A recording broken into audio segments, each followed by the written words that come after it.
this morning, what I want to do is I want to explore this whole concept of making excuses. Now, many of you will be aware of some of the expressions that I use. Many of you will be aware that I use this now as a meme when starting any of our live presentations. You know, you can make excuses or you can make it happen. What you can't do is you can't do both. So I want to talk about the truth behind that and why I feel so strong about it, number one. But also, number two, I want to try and encourage you guys to realize that you are responsible for pretty much everything that happens in your life and in your business. Good morning, Dean. Nice to see you there. Somebody coming up as Facebook user. Not sure who that is. Let me just show you what we get here. So we've got Facebook user, and let me see if I can see who that is. I'm having a look on the phone rather than on the monitor. So that's coming up as Adam Hearson. Good morning, Adam. Nice of you to join us, sir. But could you just click on the StreamYard link? The link, either depending on the device you're using, it's either above the video, beside the video, or below the video.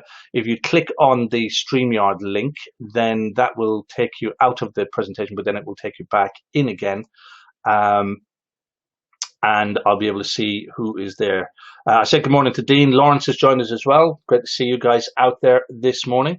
As I said, what we're looking at this morning is making excuses, the type of things that hold you back and stop you and prevent you from moving forward in your business.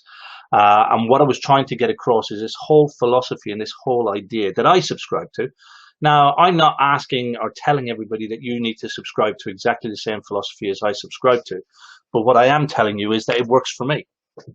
It works for me, and it works for many other people as well. And that is the philosophy or belief that I'm responsible for everything that happens in my life and in my business. And I know for some people that can be a very hard pill to swallow in some cases, because many of us are very much in the blame mindset. You know, it's easier to look around and say, you know, I couldn't do that because I couldn't do it because he got in the way. She stopped me. They prevented me from doing this. I couldn't succeed because of the background I came from. I can't do this because I have no money. You know, all of these things, in my view, are excuses. And I'm not saying it was always that way for me. I didn't always subscribe to this philosophy. Like many people, I was in that sort of rut of it's everybody else's fault. You know, I'm doing my freaking best. So why aren't things working out? And it's easy to get into that mindset because that's the nature of the world. That's what most people are like. If you look at the news, if you look at the politicians, if you read the newspapers, what do they do? They blame everything else. It's the weather's fault. It's the politicians' fault. It's the financial situation. It's the immigration situation. It's COVID. It's Brexit. You name it. There is this blame culture in our community, environment, in our life that always leaves problems and issues being somebody else's fault. And the problem that I have with that, the big problem I have with that, when I sort of woke up to this whole concept, the whole problem I had with that is that if it's somebody else's fault, I can do fuck all about it. You know, if the economy is in the pan because of the government, then there's nothing I can fucking do to solve that. I might as well just roll over. If there's no work out there because of immigration policies, then why bother? You know, what is it that you're hearing? What are the excuses and the reasons why you are saying to yourself, you know, this is it's just a matter of giving up. I have to roll over. I have to capitulate. I have to give in. And unfortunately, like I said, it's endemic within our society. It is endemic within our society that people blame other conditions, other people, other things, other events for anything that goes on in their life. And when you do that, you give away control. When you do that, you have no responsibility. And that's what we want. We want to just relax and go, well, you know what? It's not my problem. It's not my fault. I didn't cause it. I'm just a victim of it. And that's an easy situation to get into. Whereas when you take control, when you decide that, I'm not going to make excuses for this, I'm going to take responsibility, um, then you take control. And another one of my expressions, as you often hear me say, if it's going to be, it's up to me. In other words, if something's going to happen, I have to make it happen. I can't depend on anybody else making it happen. I can't depend on the environment being right. I have to create that environment. I can't depend on the government making the right decisions. I have to make those decisions locally for me. I can't depend on whether we're going to be in or out of Europe. I've got to work around all of that. And when you take that level of responsibility, when you look at it locally, and when I say locally, I'm talking about personally, I'm talking about you yourself. And when you look at it locally like that and you think, shit, you know what? I actually control my environment. I can get up in the morning and decide, am I going to be productive or am I going to have a freaking lazy day? I can decide, am I going to get up with a smile on my face and greet what comes with me? Whatever happens, whatever comes, I'm going to deal with it. Or am I going to shrink back and just let things happen to me? I can control all of that. What I can't control is whether we're in or out of Brexit. What I can't control is whether we do or we don't have restrictions because of COVID. What I can't control is whether the pound is up or the pound is down. What I can't control is how many people are in our marketplace. All of these things I have no control over. So why freaking worry about them? What I should do, and what I recommend you should do, is you should look at your local environment and think, what can I do with this? What can I do with what I have? And when you take that level of responsibility, trust me, life freaking changes. Life changes when you take that level of responsibility and you stop looking for excuses and you stop blaming other things, other environments, other people, other situations. You stop blaming those and you start thinking, this is what I have. How do I deal with it? So guys, if you have any questions this morning, and I'm going to run through some of the excuses that I hear from time to time.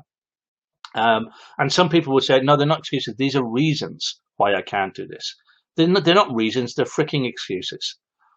Every time I have, well, let's be straight about it. Every time I have one-to-ones with people when I'm working on Business Builder, what I do tend to do is when people create excuses for themselves, when they talk about the things that stop them, I call them out on the fact that they are excuses.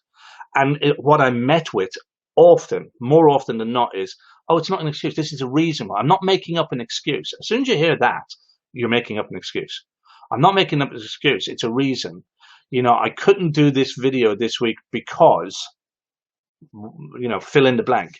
Because you couldn't do it because you chose not to do it. Let's be really, really honest about it. The what you call reasons are excuses. The thing is, if you're passionate enough about something and if you want something badly enough and if you want to do something, you will always find a way to do it. You will always find the time to do it. Think about anything that you do in your life. Think about, let's say you get a new hobby. Let's say you've decided that you want to, I don't know, drive a motorcycle. Okay. You want to ride a motorcycle and you buy this motorcycle. And if you want to go out on that motorcycle, you will find time to do that. You will find time to polish it. You will find time to clean it. You will find time to take it out for drives.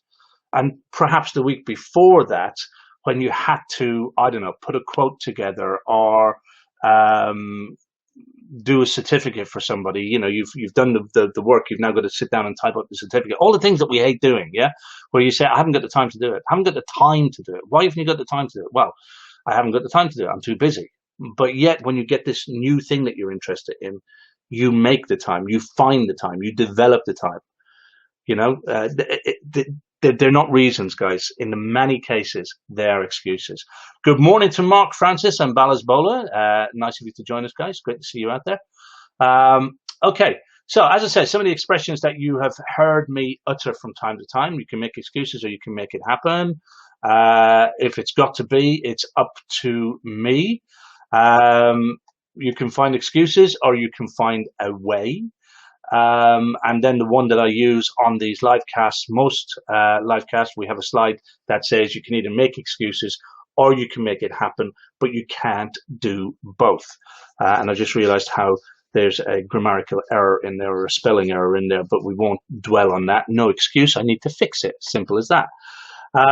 So we all have situations where we make excuses, every single one of us. And the reason that I have those statements, sayings, expressions that I use from time to time is to not just remind you guys, but to remind myself that you can't go through a life of living excuses. You know, if you really want something to happen, you can make it happen. If you really want something to work in your life, if you take all of the excuses out of the way and you take that level of personal responsibility, you can make it happen. So, Stephen Thompson, good morning to you. Nice to see you out there, sir, this morning. So let's have a look at some of the excuses that we hear people say. Now, what I would love for you to do, there's what is there now, 8 of you guys out there this hour this morning, which is great. Thank you for coming. Welcome along. What I would love you to do, I want you to be really, really honest with me. I'm going to go through some samples right now. But ahead of that, and while I'm doing that, what I want you to do is I want you to type in, and be honest, guys, what excuses do you tell yourself? What reasons do you give other people for not getting shit done, for not being where you need to be in life at the moment, for not achieving what you want to achieve, for not growing your business to the level that you want to grow it to, for not spending the time with your family that you need to be spending with your family, for not personally developing yourself, for not making time for yourself? What are the excuses you're telling yourself? What are the reasons you're giving other people? Reasons in inverted commas. But what I would love you to do, just be really honest this morning, guys. Really honest. There's only us here. So just type in the comment section, what reasons, what excuses are you making that you know in your heart of heart they're excuses, but you tell yourself and you tell other people, oh, I can't do this because. I can't make that happen because. I can't be there because. What are the excuses? What are the reasons that you are inventing, creating, developing to stop yourself from doing the things that you know you should be doing, could be doing, or would be doing?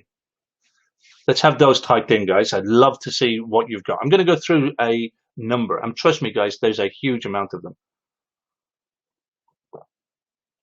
But let's explore them together this morning. I need another sip of that. I got badly sunburned at the weekend, and I've been dehydrated ever since. Interesting, Lawrence. Interesting, very interesting, because that happens to be the very first slide that I've got coming up.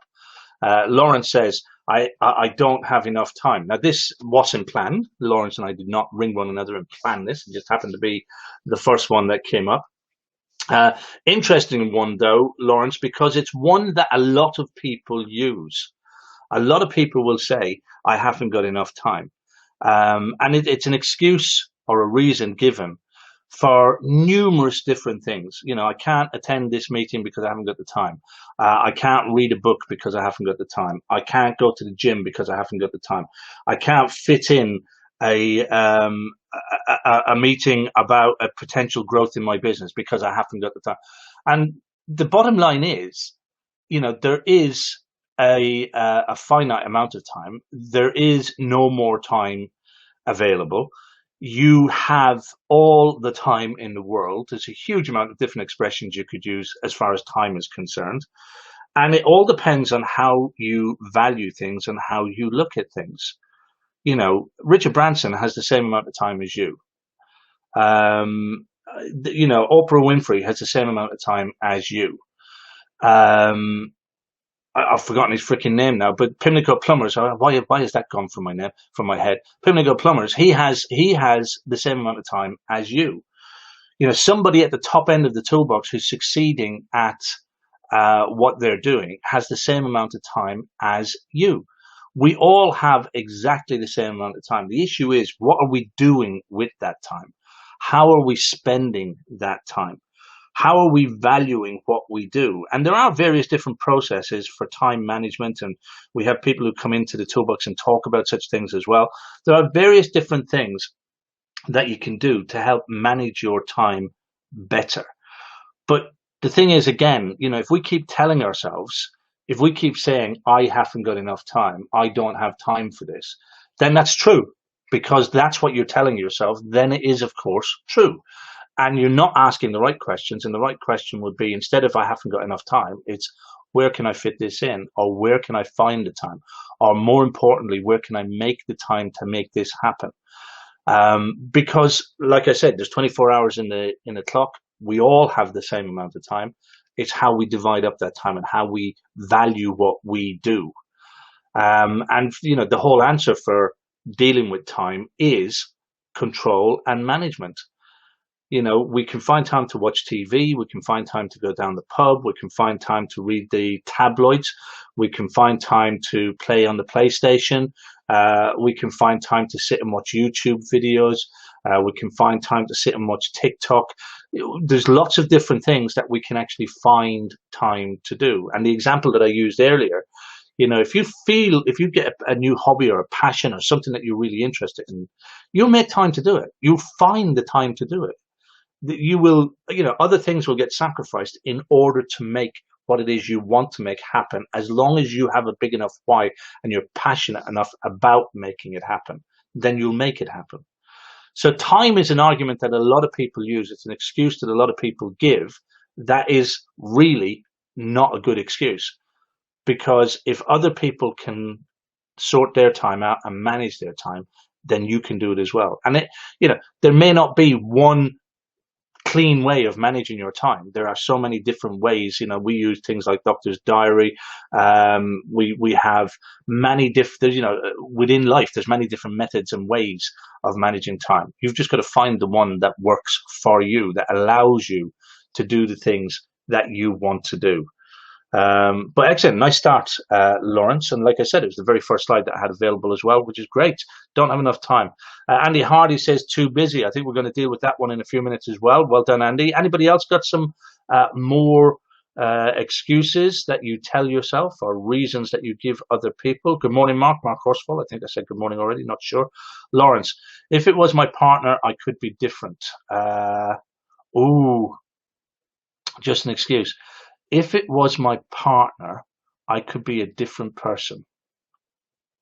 If it was my partner, Lawrence, give me some meat on the bone of that one. Maybe I'm reading it incorrectly. If it was my partner, I could be a different person. Just an excuse.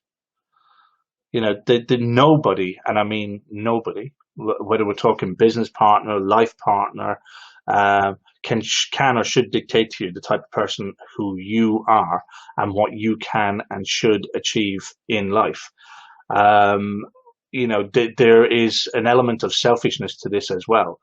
If you are not feeling that, this sounds really, really crass, guys, but trust me, it's coming from the right place. But if you are feeling in a partnership, whether this is a business partnership or a life partnership, if you are feeling that you cannot be yourself, if you are feeling that you cannot be whole, be complete, do what you need to do in life, then you're in the wrong freaking partnership. Whether that's a life partnership or whether that's a business partnership, I don't care. If you feel inhibited, if you feel that you are not being you because of that partnership, it ain't a partnership. It's not working if you have to be either pretending to be somebody else or forced to be somebody else or cannot be the expressive person that you want to be. Then that is the wrong that is the wrong partnership. That's the wrong place to be. And like I said, for some people this will be controversial because they'll be looking at life partnerships and thinking, well, I do this because of my wife and I do that because of my husband. And I have to avoid doing that because they're very security conscious, and I have to make sure that I tread on eggshells because of this. And I can't develop the way I want to develop because I'm trying to please them. It's the wrong fucking relationship. I'm sorry, but that is just the case. If you have to be or pretend to be somebody else, and then this wasn't in my presentation this morning, but if you have to be or pretend to be somebody else, then that is the wrong relationship. But whether it's a business partnership or a life partnership, I'll leave that there for a moment. Yeah, living a lie, Lawrence. It is, I'm not here to to split up relationships. I'm just telling you that if you cannot be yourself, if you cannot be everything that you want to be, I mean, look at this true to its conclusion. Follow this through to its conclusion. What happens inside? You are, again, business relationship or personal relationship. Inside, you are telling yourself, I could do better without this person. I could do more. I could express more. I could build more. And all the while you're saying, I won't do it because I'm holding back, because I'm stopping, because I'm pleasing this individual. What happens is you build up a sense of resentment. You build up a sense of hatred. And eventually what you end up with is a situation where you and that other individual, again, life partner or business partner, and it happens in both situations, you stay in the relationship because you feel invested. Again, life partner or business partner, I'm making no distinction here, but you stay in a relationship because you're invested. You think, I've put so much time into this and it would be difficult to change, but you find that things are not working out, and you make excuses and you make more excuses and you make more excuses, and you're making excuses for them. In this instance, you're making excuses for their behavior, and you're thinking, oh well, it's only a small thing, and yeah, I'm happy to give in to that, I'm happy to let that go. I won't, a house move, right? I won't move house because they're happy here, but then you're unhappy. Yeah, business wise, we won't enter into that business agreement because he feels insecure about it, or he feels it's not going to work out, but I think I could make it work. You end up resenting it. You end up feeling bitter about it. And over a long period of time, that not only has an effect on the relationship, which will eventually break down anyway, what it has an effect on is you, because internally you are being eaten up. And when you restrict anything like that, that has to come out in some way, shape, or form. And it can happen either physically, mentally. Your attitude will change to people, towards things, towards situations. Your health will suffer. There's a whole lot of reasons why you've got to be you. You've got to be who you are supposed to be. I'm sorry if I've dwelled on this a little bit too long, and absolutely no apology required, Lawrence. It's important. These type of things are important. And many people sit in relationships, business or personal wise, they sit in relationships that they should no longer be in, because they think, I've got too much invested in this to walk away from it. Whether it's a business relationship or a personal one, they look at it and they think, I've got too much invested in this, so I shouldn't walk away from it. There's a chap I know who talks about this kind of thing, and he compares it to trading on the Forex. He compares it to how you do trades, and I wish I had the graph in front of me here at the moment. But he talks about a situation where you invest in a stock, you invest in a trade. And when you invest in a trade, of course, you want to see that trade going up. You want to see that trade trending up. And this is what happens in relationships, business or personal. In a business setting or relationship, you see, you come together, you both have great ideas. You believe that, the world is your oyster. You can develop, you can grow. You've got great plans, and you see that trending up in the relationship. Same comes for a personal relationship. You have plans. You're gooey-eyed about one another. You're loving one another.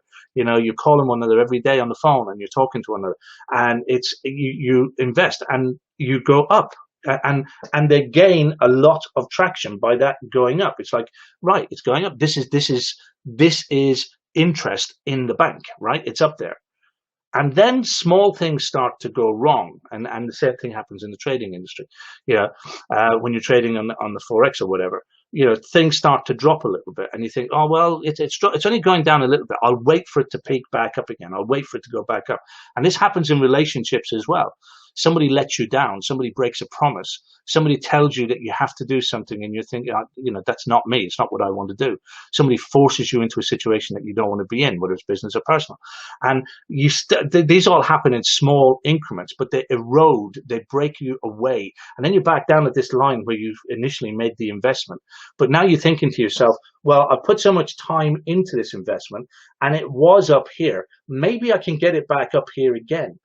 So you sit in the trade, and this is where people lose money, because they sit in the trade as it continues to trend down. It continues to go down. And then what might happen is it might get a little bit of a blip and might go back up again. So, for example, in personal relationships, it's normally something like they get married or they have children. And these little blips, it starts to go back up on the chart again. Or in a business relationship, it might be that they strike a big deal, or they move into better premises, or they buy new vehicles, whatever it is, and it trends up again, and you start thinking, oh yeah, it's looking good. But the bottom line is, underneath it all, there's no real substance, and it starts to trend back down again. And you're waiting and wanting it to go back up to where it was originally. You want it to go back up there, but it's not going to fucking go back up there. It's just going to keep trending down. Now you've only got to ask yourself, in a trade sense, when do you get out of the fucking trade? When do you get out?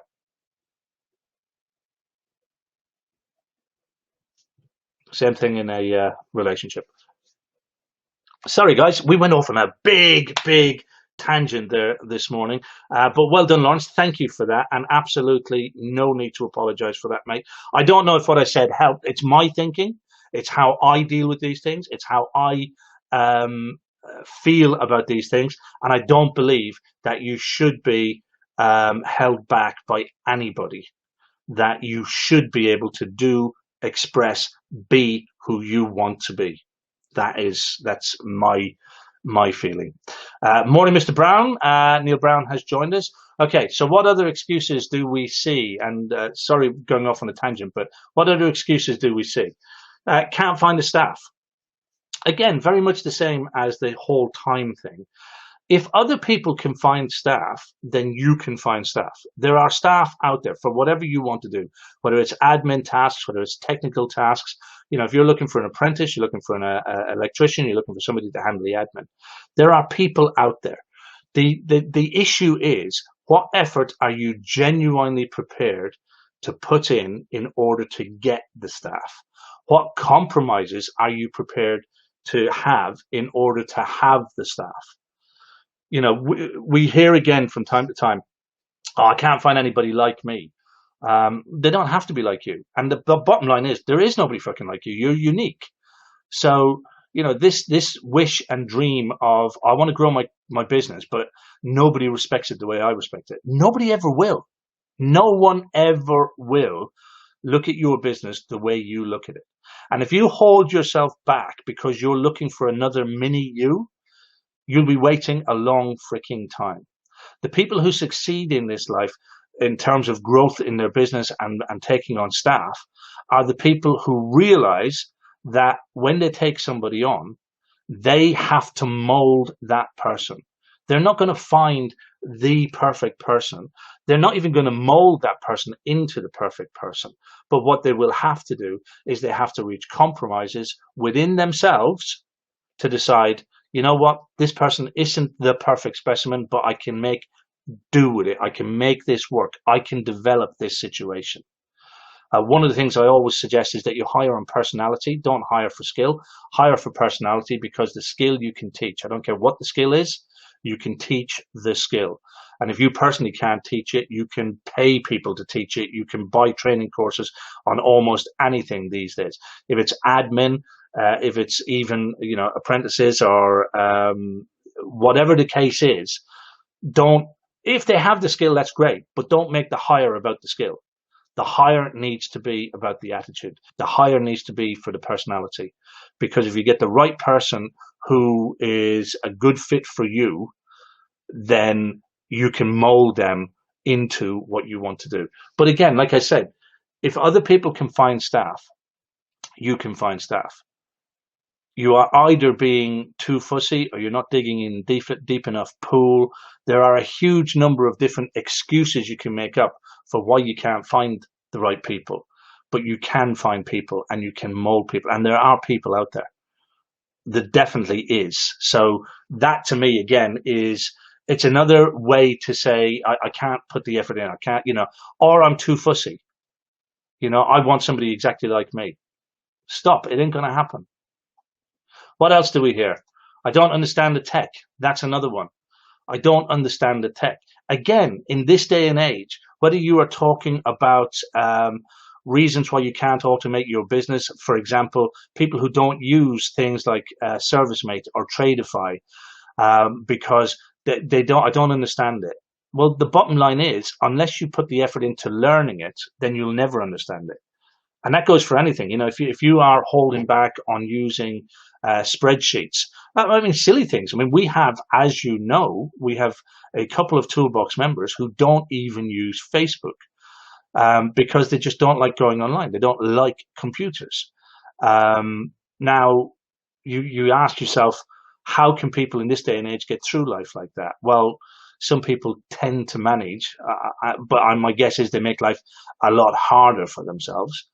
The bottom line is technology today is a lot easier to manage and a lot easier to understand than it was even 5, 10, 15 years ago. Much of the stuff that you need to do nowadays, whether it's online, whether it's using apps, whether it's using software programs, it has been made so user-friendly that in many cases it is point and click. But many people have already built up in their minds that this is too difficult. But when I started, first of all, doing stuff like the Toolbox, you had to write a website, pretty much. You had to build a website. Nowadays, you have drag and drop website builders. You don't need to understand things like HTML code. This is how far things have come. You can open up a website builder. Sorry, Gary. You can open up a website builder and drag modules in and say, I want that there, I want this here. When I first start doing the Toolbox, and particularly when I first start doing a website for my own business, the electrical business, you didn't have that. You had to understand HTML. You had to understand how to code a website.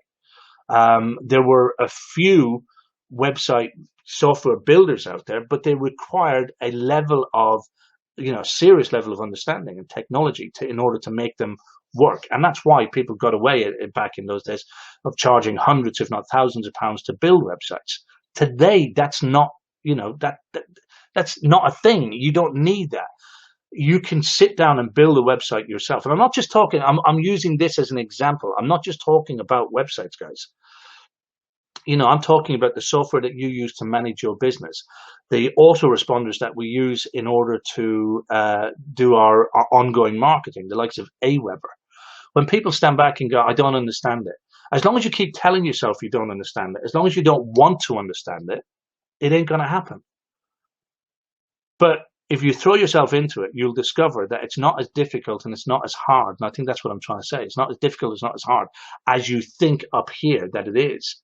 But if you sit down at a piece of technology, if you sit down with something like Aweber, which now I know is easy to use, right? I didn't know that when I first started using it. Many people that we work with in the Toolbox will come and say, I don't understand, I can't get it. But yet, when I spend time and I sit with them and I walk through it and I show them, and we've done many training packages on it, you realize how simple and straightforward it is to actually use. But what's happening here is you're telling yourself you can't, and as long as you're telling yourself you can't, your brain is agreeing with you. So when you open it up, you go, oh, confusion, right? Because you've told yourself it's going to be confusing. You told yourself it's going to be difficult. You've made that excuse in your head. What other stuff do we hear? We hear, I'm too young. I've had this, and I've had this with 3 particular toolboxes as well. I'm not going to name any names. They know who they are. But I've had this with three particular toolboxes who felt that they were being held back. They couldn't grow their business because they were too young, because people didn't take them seriously, because people looked at them and thought they could only be apprentices, and so on and so forth. These are all of the limiting beliefs that they have around this whole idea of being too young. And the truth of it is, it's not about your age, it's about your attitude. How do you carry yourself? How do you perform? If you are telling yourself, again, it goes back to what your mind will do to you. And the mind's a wonderful thing. But if you're telling yourself you're too young, if you're telling yourself that people won't honor you, won't respect you, won't believe you because you're too young, then that's what you're putting out. That's that's how people will then read you, because they are looking at you and thinking, well, he's not sure of himself. He doesn't know what he's talking about, because you're looking at it and you're believing that they're judging you at that. So too young. Look at too young in another way. I'm young, therefore I am open to ideas. I am, I have energy. I have a new look on things. I've got a different way of viewing things, not the old way of viewing things. Start looking at it as a positive and not as a negative, because the truth of it is, on the other side of the scale, Jed, is we get, I'm too old. Yeah. Not that Jed has ever said that, but here we go. Morning, Jed. Nice to see you out there, sir.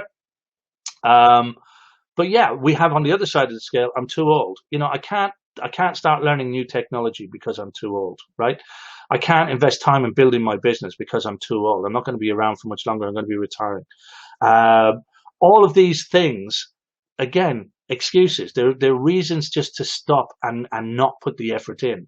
When the truth of it is, with the age comes wisdom. When you get to a point of being what you believe is too old, you're at a point where you can think, I've got a huge amount of experience behind me. I know what works and I know what doesn't work. And you can build and create based on that knowledge. And people have done it time and time again.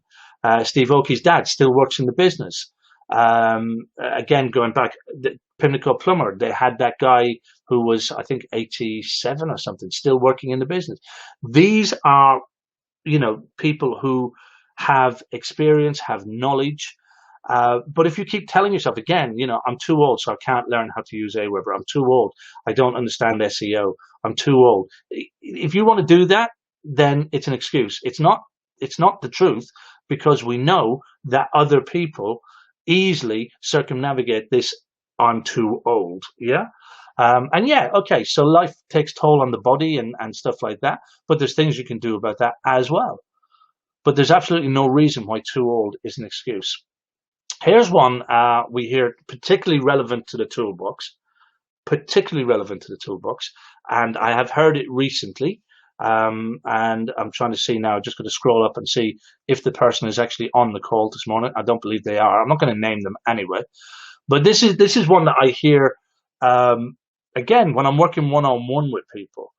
And the truth of it is, it's bullshit, right? And this is I can't get somebody to do leaflets, right? This is a particular relevance purely to toolboxes. But I can't get someone to do leaflets. Again, I've got to check my freaking grammar going forward on this. But anyway, neither here nor there. Let's forget about that. That's my excuse. I can't get somebody to do leaflets. Well, get off your fucking arse and do it yourself.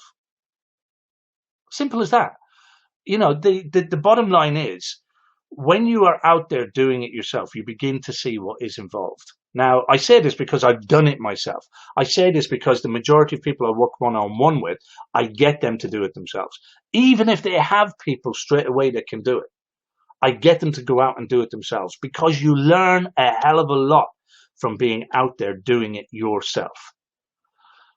You will learn and understand the area that you're asking other people to actually visit and go to do this type of thing. You'll see the demographics, the geographics of the area around, and it's good to do that, because you know what you're asking other people to get involved in. You know what you're asking other people to actually do, and that is extremely helpful. But also, while you're out and about, believe it or not, you will meet people. You will meet other people who are actually out doing leaflets and cards. You will get into conversations with people. And these people who are doing the leaflets for the pizza shop or the taxi shop or whatever it is, these are people that you can build and have conversations with, who you may eventually get to work for you doing your leaflets and the likes. These are people who are out doing it already. So you're not opening up new doors to people. You're saying, you're already doing this. If you're doing the pizza shop on a Tuesday, couldn't you possibly do me on a Wednesday, earn some more money, or whatever the case is? This happens. You will have people approach you. You will have people say to you, is this your business? Do you need people to help you deliver leaflets? You will have that kind of reaction and interaction in your community if you are out there doing it yourself. But the whole idea that there's nobody out there to do leaflets, I don't believe that, not for 1 minute. The expression I use again often is, yes, you have to kiss a few frogs. But here comes the sacrifice part on your behalf. What are you prepared to do? If you really, really, really want somebody to become and work for you as a regular leaflet distributor, what are you prepared to do to make that happen? Are you going to give up after the 5th person and say, I can't find somebody? Or are you going to keep going until you actually do find somebody? Because that's sometimes what it takes. You know all the stories about 3 feet from goal and giving up just before you succeed and all that kind of stuff. But the truth is, and this is very, very basic level psychology, the truth is you can't fail if you don't give up. So if you give up looking for somebody to do this, and this goes back to the finding a staff member as well. This goes back to this can be for any of these excuses. But if you stop, then you failed. If you give up looking, then you have failed. But if you keep looking, then you will eventually find. So what are you prepared to do in order to find the right people to do the leafleting in your business? One of the things that used to hold me back, again, excuses you tell yourself, I can't spell. Look, here's the thing. I cannot spell. And that's not, the bottom line is, I just did not fucking pay attention at school. There's no other excuse for that. I did not pay attention in terms of the English language and learning how to spell. Yes, I am slightly dyslexic. That really hasn't got a huge influence on spelling, apart from the fact that I will reverse letters from time to time. I will reverse certain numbers from time to time as well. But that is, I could use that as an excuse for the fact that I can't spell. And sometimes I have done. I'm dyslexic, therefore I can't spell. Crap. I can't spell because I can't fucking spell. Simple as that. However, do I let it hold me back? Do I now use it as an excuse to stop me from writing copy? Did I use it as an excuse to stop me from writing a fucking best-selling book? No. I went ahead and I did it anyway, because you can find ways around these things. There's spell check, there's Grammarly, there are proofreaders, but also there are still mistakes. If you go through the book, you'll find the mistakes in the book. But what you have to do is get over the excuse and stop saying, I can't do it. How many of you don't do video because you think, oh, I speak with an accent, or I don't look the part on camera? How many other things are you stopping yourself from doing because you're telling yourself a story? You're telling yourself a lie. You're making an excuse for it. I don't sound right. I don't look right. My eyes are bloodshot. My hair is greasy. I don't know. Whatever it is you're telling yourself, all of these things are excuses that are holding you back. And I could have done that with the spelling. I could have easily said, I can't spell for toffee, therefore I can't write. If I can't write, I couldn't possibly write a book. I couldn't possibly write training fucking programs. I couldn't possibly write presentations for stage. All of these things, because I couldn't spell, I would never have done if I carried on using that as an excuse. So what are the excuses that are stopping you from developing and creating and building your business? What are you telling yourself? I can't do this because. Another toolbox relevant one, I can't find a community magazine. Again, I've said this on a number of different occasions. If you can't find one, fucking create one, because there's a need for them in the community. these little community magazines, and there are versions of them out there. I believe there are versions of them out there in every single community, whether they're being done on a commercial scale, as in somebody, mom and pop operation, have set them up at home and they're doing them and using them to generate an income by selling the advertising, whether they're being done by your local printer, and there are local printers who just do these to earn a supplementary income, or whether it's been done by the local parish church and they're not looking to earn money, they're just looking to spread the word, and they have a parish magazine, a booklet that goes out, whether it's the local scout group that send out a bulletin or a pamphlet to their members, whether it's your local school who do a quarterly bulletin.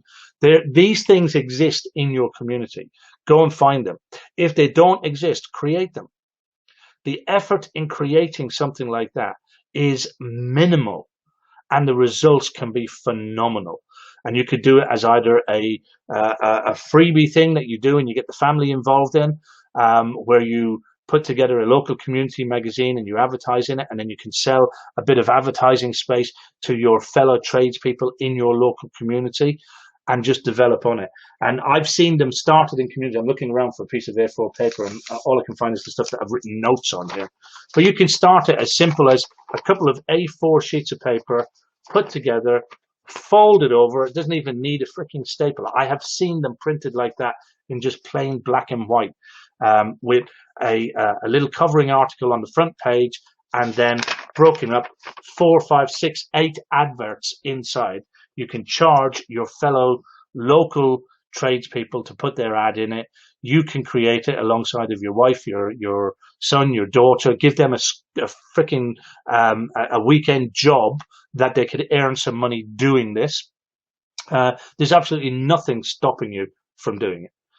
And it's only a matter of scaling it after that. So what? You do it and you do the first 200. You create 200. What's that going to cost you in ink, in paper?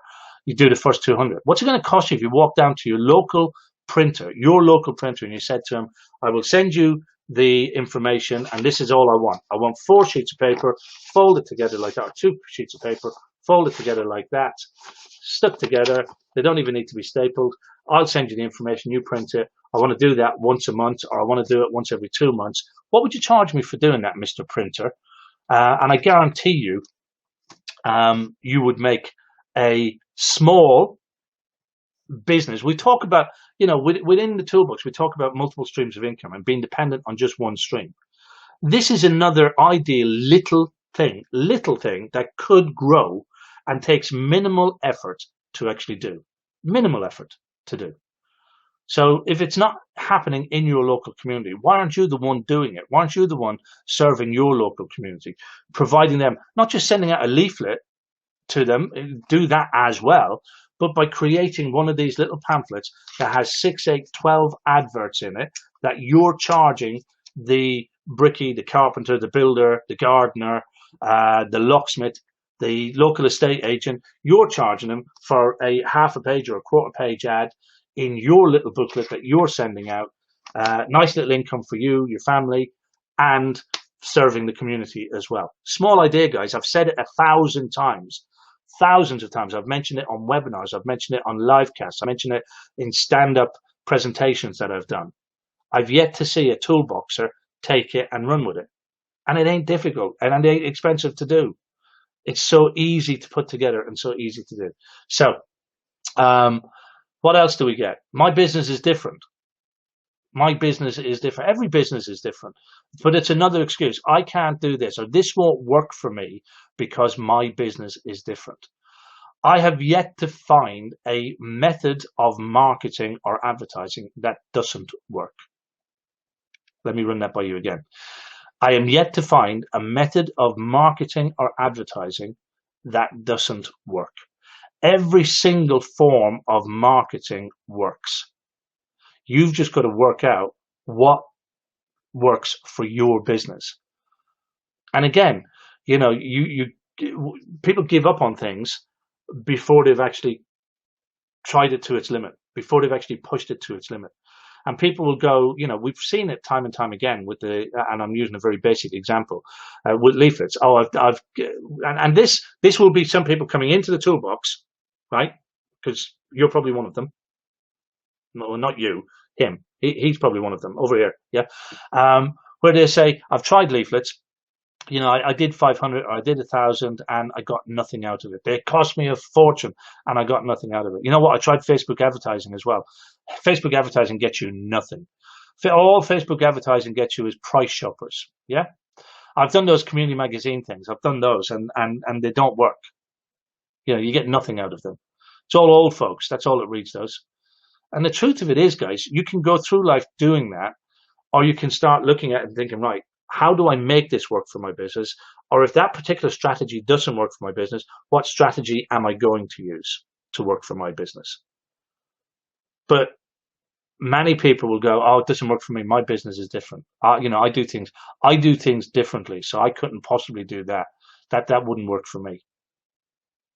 And, you know, you can live in that bubble if you want, and you can believe that you are different. The truth is, business is business.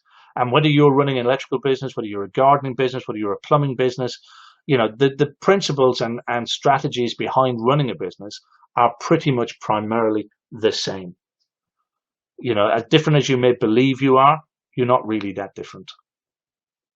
Not really.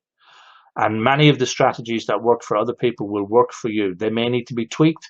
They may need to be different. They may need to have certain nuances changed within them, but they will work, because I have yet to find particularly a marketing strategy that does not work for anybody. It may not be the right strategy for you, but there will be a strategy out there that works for you. We also hear things like, I don't understand how money works. Bottom line is, learn. Too many people abdicate rather than delegate when it comes to the finances within their business. They don't understand how a profit and loss sheet works. They don't understand management accounts. They don't understand cash flow. Learn these things. You know, being in business, running a business as an electrician is not just about joining wires together. It's not just about hanging light fittings. It's not just about doing chases on walls. It's not just about lifting floorboards. You know, it is about understanding the business element of what you do. And you need to take time out to learn and understand how money works in your business. You know, how many people, including yourself, how many people do you know have gotten themselves into trouble with the tax man, the VAT man, you know, with the banks, simply because they haven't educated themselves in how money actually works? I'll put my hands up to it myself. I've been there. I've had situations with the VAT office. I've had situations with banks, with borrowing, simply because I didn't manage cash flow, because I didn't manage money within the business. I didn't understand it. But you have to learn. You have to, instead of saying, I don't know how it works, you got to discover how it works. You got to learn how it works. And there are always people out there who are willing to teach you and show you and train you. You know, if you have a decent accountant will work for you. Number one, we know that. But number two, they will walk you through everything that you need to understand. They will show you how to read your statements. They will tell you how to figure out what amount of money to put away and where to put it in order to make sure you don't fall foul of tax and VAT and so on and so forth. So learn, you know, put the time aside and learn and understand how money works. I don't understand. I don't know where to start. You know, that's another one. This is a big one for some people. Again, toolbox relevant. We have people in the toolbox, and I know, again, you're not one of those, right? But we have people in the toolbox who join the toolbox, pay their subscription, and then just don't do anything with it. And we know that there are a number of good cases who, the big obvious one for me right at the moment is Steve Aoki, you know, who sat around for like 18 months, almost 2 years, and did nothing, but realized 2 years in that he needed to get some return on his investment. He needed to do something. And when he started to put the effort in, started to see how valuable the toolbox is, now Steve is part of the admin team. You know, now he's so ingrained in it that he knows as much about the system as I do. But if you're stopping yourself, if you're holding yourself back going, I don't know where to start, so therefore I'm not going to start, I'm not going to do anything. Well, you know, whether this is the toolbox or whether this is anything else in life, you're never going to get off that starting block unless you take the first step. Never. And we try in the toolbox, we try and make it dead easy for you. We have the induction training now is in the member area. Now you can go through induction straight away. As soon as you join the toolbox, you just go in, upload the videos and watch the induction. And it tells you where to get started. It shows you what you should be doing. It tells you the key areas to begin with, your ideal customer, your understanding your demographics, your specialization, understanding your minimum charging. It tells you where to get started. It then directs you as far as what way to go as far as promotions and advertising is concerned. So not knowing where to get started, ask somebody. You know, I'm talking here about the toolbox. There are plenty of people in the toolbox can advise you where to get started and what to do. But outside of the toolbox, with anything else in life, there is always going to be somebody who's been where you have been. There's always going to be somebody who can help you to get off the starting block.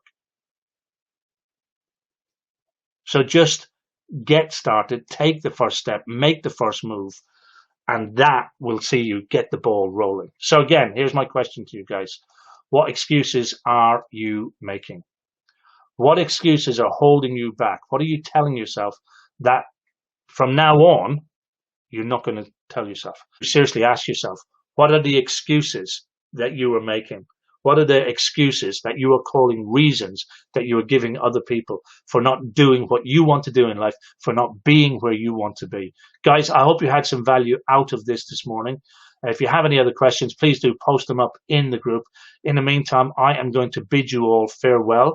I'm going to say thank you very much for your time and your attendance this morning. Hopefully you had some value out this morning. Let me see some thumbs, some hearts, and some smiley faces, and I will catch up with you all later. Take it easy, guys.